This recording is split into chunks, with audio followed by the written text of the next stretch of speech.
What is up guys, it is Michael and welcome back to the AFK Arena video.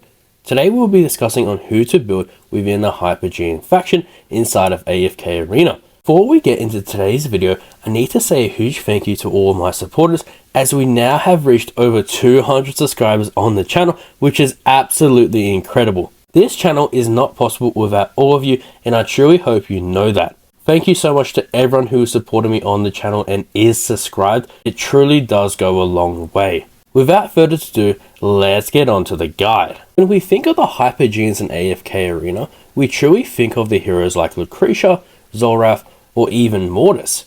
Now when we get further down the line of the Hypogeans, when it comes to Mezoth, even Leofric, we don't really utilize these heroes anywhere in AFK Arena. Let's start with the hero Mezoth. Mezoth is a big unit inside of AFK Arena and in my opinion is one of the most coolest looking heroes inside of the game, but unfortunately when it comes to his hero data he really isn't used anywhere short side of the Hypogean tower, which is a shame. Even if we look into the formations, he does fall within the PvP aspect of AFK Arena, but only because of Awakened Maetria.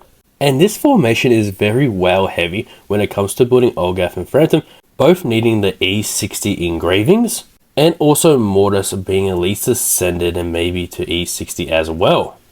Moving down the line, he is also used within the Hypogean tower a lot, being within the number 1 formation in there, but other than that, no real utility outside of the tower and some niche formations within AFK Arena, so I highly recommend you skip building Mezoth. Moving over to Leofric. Now Leofric in AFK Arena isn't really utilized anywhere short side of the tower yet again. If we look into the formations, he is the number 1 used within the Hypogean tower, used with Awakened Ezizh along with Zikis, where we don't really have much utility as well within AFK Arena, but he is just here just to tank the team for Lucretia so she can get the most value out of her ultimate abilities. Other than that, Leofric isn't used anywhere in AFK Arena and I highly would pass on building him just for the short fact of his utility inside the game. Moving over to Zikis. Now Zikis is very underwhelming in AFK Arena. Being a ranger hero in the class, he isn't used anywhere. Into his popularity, yet again, another hero falling into the Hypogean tower, being within the top 20 formations within there as well. He is used in some niche formations within the demonic Mehira, having Awakened Tailing along with Canisa and Ruke. Both have to be the E60 minimum. Now obviously Awakened Ezizh only has to be legendary within this formation, but you do need these two at a high investment for this formation to really shine. He's also using some replacement comps within the Ice Chimera, the Dune Destroyer, and obviously number 1 within the Hypogean tower. And he's also used within the top 10 within the Grotesque Mage. But as you see, this formation is kind of wow heavy using Lucius, which really is a weird comp. I think Lucius has to be at least the E60 within this formation to really shine. And of course the E60 within the Awakened Heroes. Zikis, in my opinion, is an easy skip when it comes to the Hypogean faction side of AFK Arena. And honestly, I would focus your resources on another hero. Moving over to Khazard in AFK Arena, a mage and also a control unit inside of AFK Arena, he is very strong within the Hypogean faction. When it comes to his utility in AFK Arena, he is used in a lot of game modes, and he will be the first must-build hero within the Hypogean faction. Moving over to his campaign usage, being within the top 3 is absolutely massive. Obviously used in the Charmazon featuring Khazard, Zolrath, Rosaline, along with Mehira and Rowan. Slowly moving down to the Hypogean tower, being within the top 10 is huge, especially for his utility as a mage and control unit. Now, when it comes to the King's Tower, he is in the cheesy formation. As you can see here with Zolrath, this formation is absolutely crazy. It actually has more RNG than the foreign cheese, which is incredible as it's used in number 1 within the campaign. And if you go down the King's Tower, it's also used a lot within other formations like Alna and Belinda, but the comp can change with Awakened Maetria as well, but honestly, I would just put Zolrath in here just so you can have the time delay ability. Khazard's signature item is very important on him. You need to get the plus 30 on him minimum. Now, when it comes to his build, if you want the most utility out of Khazard, I would honestly go for the 309. Now, I wouldn't engrave him with the stars, obviously, but the 309 will really get the most value out of Khazard, and I highly recommend you build him in AFK Arena. Moving over to Vyloris. Now Vyloris is a mage and burst damage dealer in AFK Arena. Now such a cool looking hero inside the game, but unfortunately when it comes to her utilization, she isn't used anywhere. Now, when it comes to her actual formations within the game, she's obviously used in some replacement comps within the Demonic Mehira and obviously the Hypogean towers. She is in the top 3 within the Hypogean formations, but other than that, not used anywhere else. Now, I actually did engrave her, and honestly, it wasn't the best investment. Now, she was in a formation, I believe, within the Curse Realm that did have some utility with the hero. I wouldn't build Vyloris in AFK Arena. Moving over to Mehira, another mage and control unit inside of AFK Arena. Now when we look at her utility inside of the game, we really focus on the campaign within the Charmazon comp. When it comes to the number 1 used formation within the campaign, that's actually the same formation used within the tower, and it's probably the most RNG needed for a formation to work. But moving down the list, when it comes to the Hypogean tower, 100% Mehira is utilized in being within the top 10 formation within the Hypogean tower. The Eternal Fortress, 100% Mehira is utilized in there for sure. And of course the King's Tower yet again with the Chamazard comp, utilizing her within the formation. But when it comes to her signature item, her plus 30 is needed for her to reign well, and her E30, which is actually an underrated part when it comes to Mehira. I do have her E30 as well. Her E30 increases the health leech per second, which is absolutely huge when it comes to Mehira. Having the primary role with being a control unit and also a mage is absolutely huge, so the E30 really complements that as her kit. But would I build Mehira in AFK Arena? And the answer to that question is 100% I would. Now to get the most utility out of her, I would actually build her to the 309 minimum. Now if you want to get more stats, obviously having more leech per second is huge for Mehira. You can just get her to the E30 if you really want to, especially in the Charmazon comp, but I would highly recommend you build Mehira in AFK Arena. Moving over to Ezizh. Now when we think of the Hypogean tower, we really do think of Ezizh. He is utilized within the Ice Chimera comp, so a lot of boss formations with Ezizh. Now he is an OG hero inside the game and he's still utilized today. He is very huge when it comes to the PvP aspect of the game. He's used in the Legend Championship and the Legend Challenge Tournament, being both in the top 20, which is huge for Ezizh. And moving down to the King's Tower, being in the top 20 formations, which is absolutely huge if you want to push the essence within there.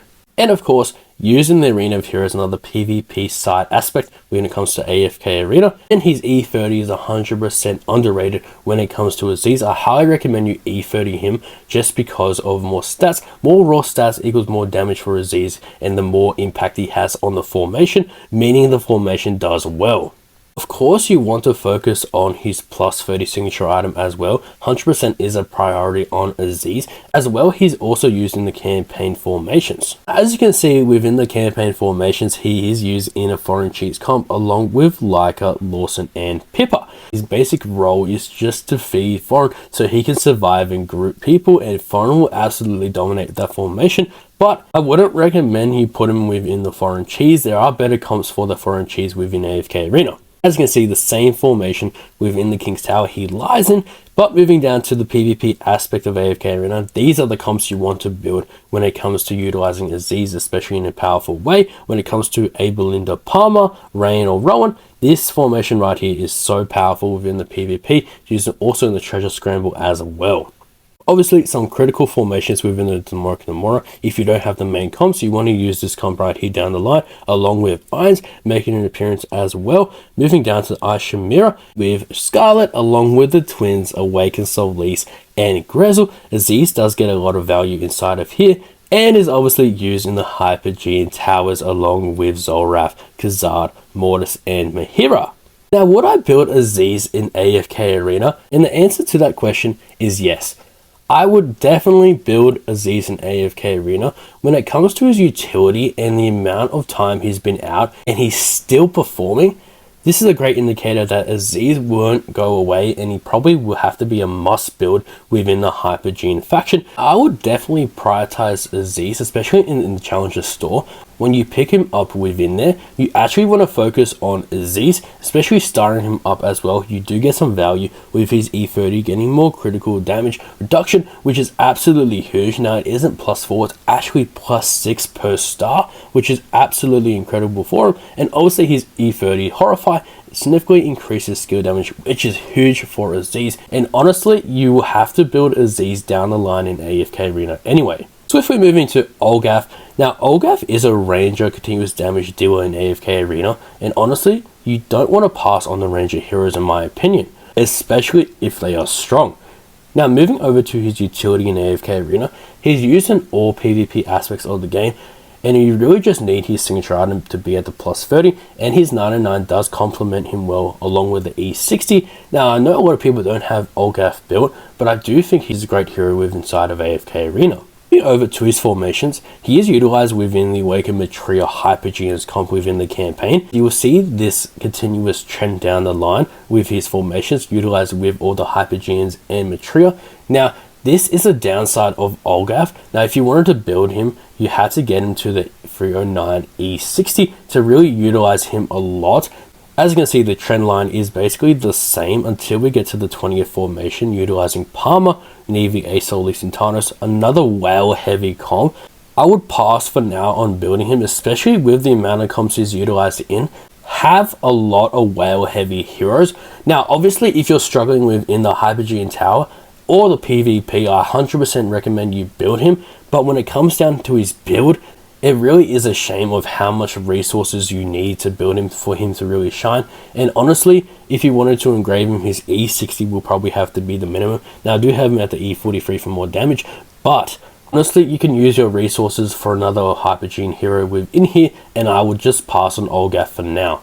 Moving over to Canisa and Ruke, an absolute staple when it comes to the Hypogean faction. Now he is a big tank inside of AFK Arena, utilized a lot within the PvP aspect of the game, but his E30 is reigning true with being inside the top 20. Now I actually recommend for this hero that you go to the E60 and just skip on the E30 if you're truly trying to build Canisa and Ruke. Now moving down, obviously used within the top 20, top 25 within the whale heavy PvP formations. Strong use within the King's Tower as well, and his +30 would have to be the minimum on him to get the most value. His E60 is also reigning true, being inside the top 30, which is absolutely huge for Canisa and Ruke to really perform, especially as a tank. You want the most stats as possible, used in the Arena of Heroes and the campaign, obviously being the top 30. Now, when it comes to his formations, yet again he is used with Awakened Maetria, which is unfortunate when it comes to these formations, obviously filled with the Hypogeans. But down the line within the King's Tower, he does have some utility within Tamris along with Milan and Awakened Baden.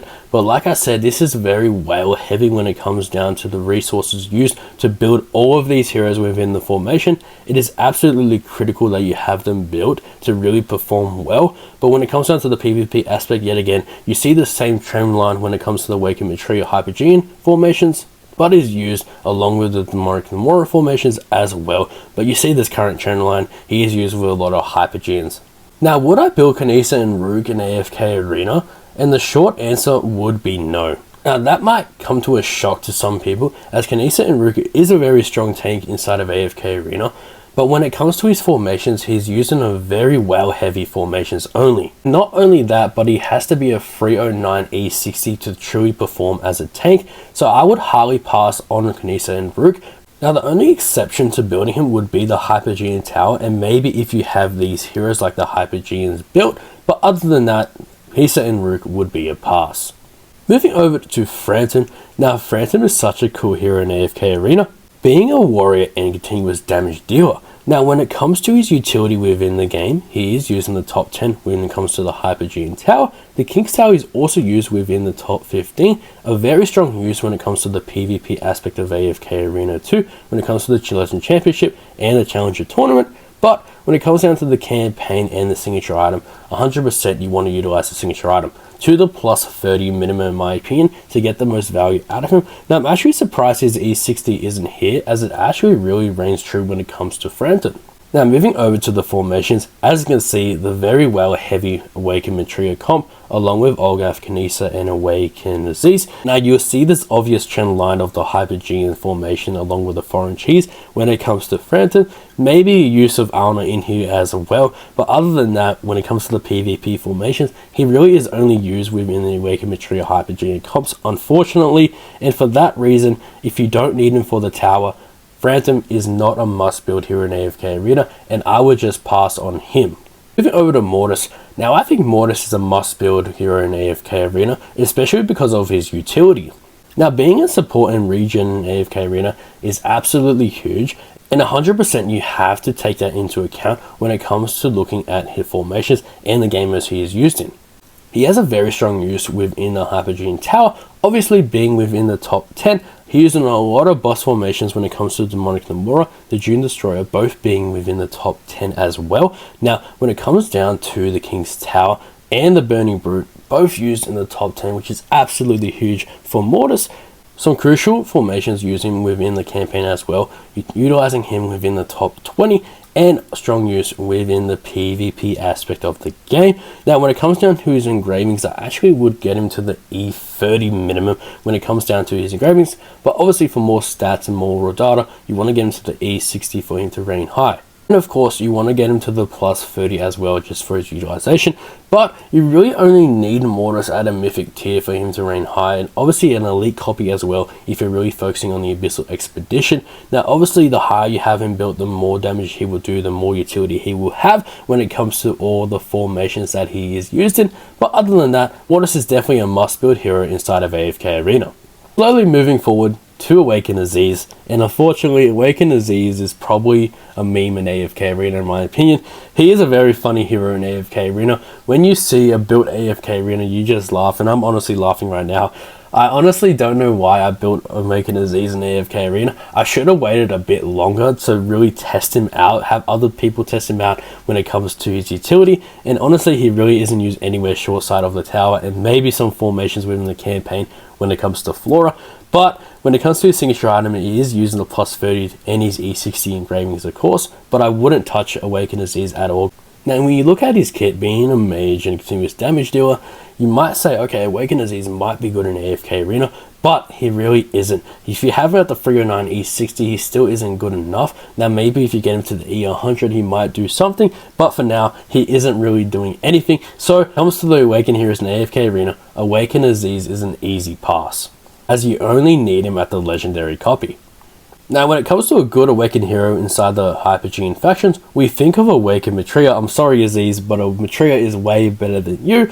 Now when it comes to a utility inside of AFK Arena, it is absolutely incredible. Used in all PvP aspects of the game, especially the Legends Championship being at number 1 with the Hypogean formation, that is absolutely cheesy. Along with the King's Tower and the Hypogeans, she is utilized so much, especially utilizing the Hypogeans around her, maximizing her full potential. Obviously used within the top 10 and top 20 within the Legend Challenge Tournament and the Arena of Heroes. Campaign usage 100%. She is utilized a lot, especially within the late game with the foreign cheese. Her E60 would be the minimum build for her when it comes down to your gradings, and of course the plus 30 as well, along with the 9 and 9. Now would I get her to E30? No. When it comes to your Awakened heroes, you need to build them to the E60 minimum.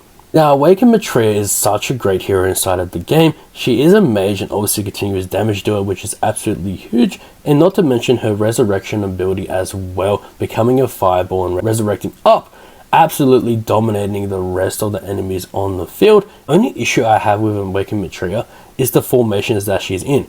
Now take this for an example.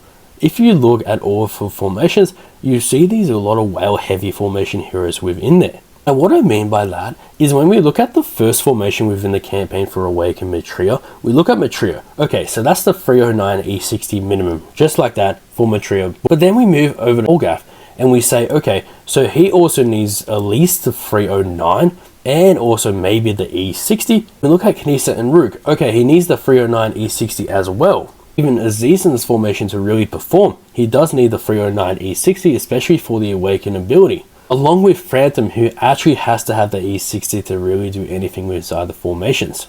So when we look at Maetria, we think of, okay, Do we have these Hypogeans built? If we have them built, I highly recommend you build it 100% right now. But if you don't, then highly just question yourself and say, okay, listen, look at these other formations within the game. She's obviously used within the Awakened Hero formations, but other than that, is she really used in other formations? And that's what you really have to tell yourself. She is a great Awakened Hero inside the game, but she is utilized in a lot of whale heavy formations. But obviously, if you have these whale heavy heroes built, then Awakened Maetria is for you.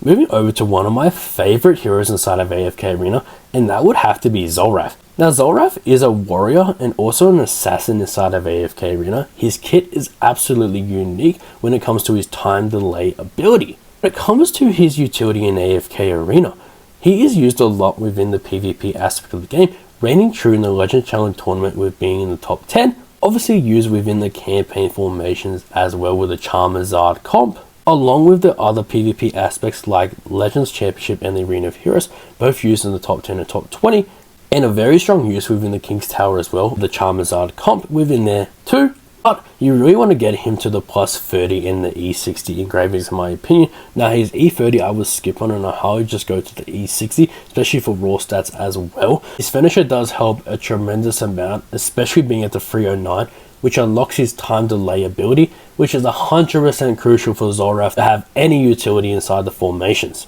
I don't recommend E80 any hero, especially if you're free to play to a low spender. Save your resources, as an E80 can be 2 E60s. Now would I build Zolrath in AFK Arena? And the answer to that is an easy one. 100% I would build Zolrath in here, especially because of his 309 furniture ability being the time delay. Now no hero in AFK Arena can provide what Zolrath does, and for that reason alone he is a must build hero in AFK Arena. Moving over to the best hero in this faction in my opinion, and that is going to be Lucretia.